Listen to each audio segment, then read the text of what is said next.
assured them that God has gone ahead to procure their victory. The tribulation would only affect some, not all of them, was not going to be perpetual, but for a limited time. This was to try them, to prove their faith, and not to destroy them. Praise the Lord. So, as a believer, they always tell you, come to Jesus, everything is perfect, everything is nice. Before you know, you start buying cars, start being houses. It's a lie. That is what this place is telling us. Be rest assured, if Jesus passed through tribulation, you will. If the disciples passed through tribulation, you will. It's just that what the Bible is saying, it's from the Bible. Anyways, what he's saying here is that it's not going to be for everyone. But there are some of you that will go through all these things. Most times in a time like what the Bible, like what this place is saying, the time of trials is not for us to feel any type of way. Is to test our faith. In the time of tribulation and trials, is most times believers tend to draw back to God. They tend to pray more. They tend to study the word. Why some does not? They get carried away with the trials, with what they are facing. You see some people, they go to prison. That is when you see them, they get closer. Some even in the prison, they see Jesus. Some in the spirit, they have an encounter. Because that trials and the tribulations draws them to their closet, their secret place. For the ones that want to. That's what the Bible is telling us. For us to know that the times of tribulation and trials is for us to go back to our secret place, to pray, to study, to be closer to God. To know that trying times will come. Tribulations will come, whether we like it or not. This teaching is timely. Jesus is coming soon.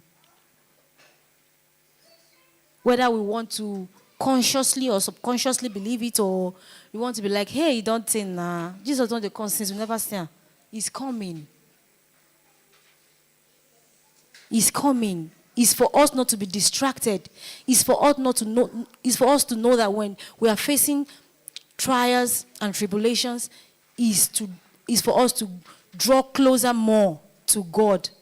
Is a test of our faith. And we should stand firm. Praise the Lord.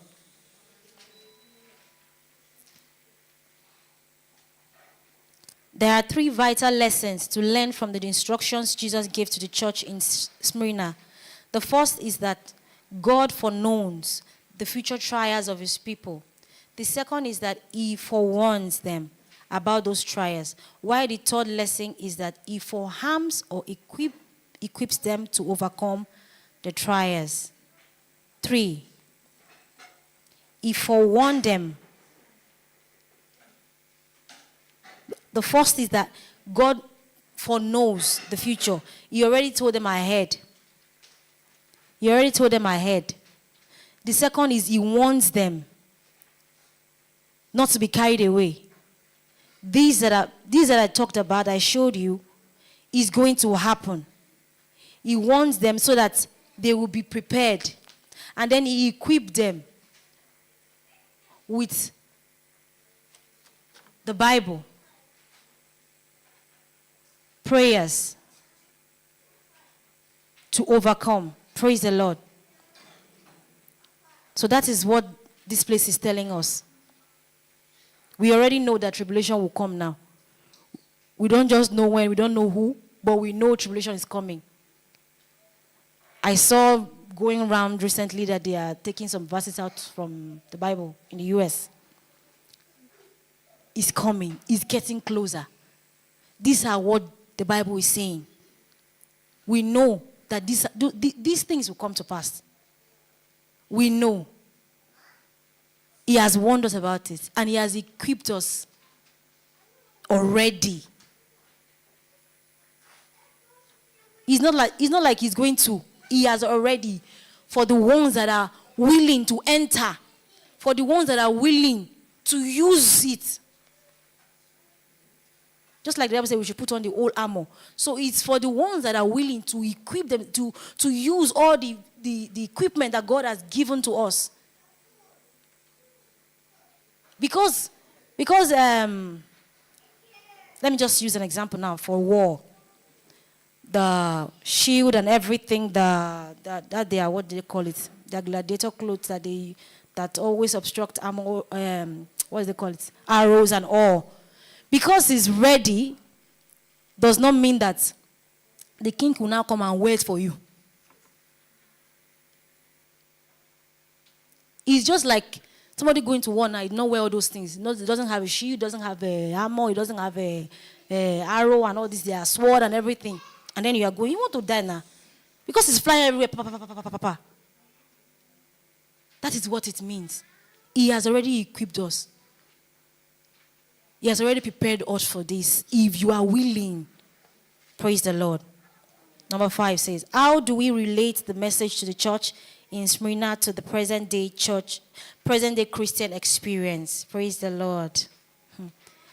The message to his church as universal application and calls for universal attention means is in every sphere, is in every area, be it culture, be it any country it is. It's not only for the Jews or for all these ones or for it's for everybody. Praise the Lord. God is aware of every situation of his people. He preempts the strategies of the enemy and empowers his people to persevere. Praise the Lord. To be patient. To endure. Praise the Lord. There is a great trial of faith going on in today's world. Believers are presently persecuted through violence, deprivations, and through the enactment of ungodly statutes. Where you see some people, they in their like what I'm saying now, they want to start it from the US. Okay, for the ones that already know the Bible. What about the new ones, that is the new convert? How would they get all those information that are going to remove from the Bible? From all these statutes, from all these laws. That they will say you cannot pray. Now they don't. They usually say prayers in US school, in the UK, no more. Praise the Lord. These are the things. These are the ungodly statutes that is being mentioned here. The synagogue of Satan is targeting core Christian values of marriage, saying man can marry man, woman can marry woman. Those are the things. Men does not want to be men anymore. If you look at it, you see that it's mostly the men that would want to be women. I don't understand.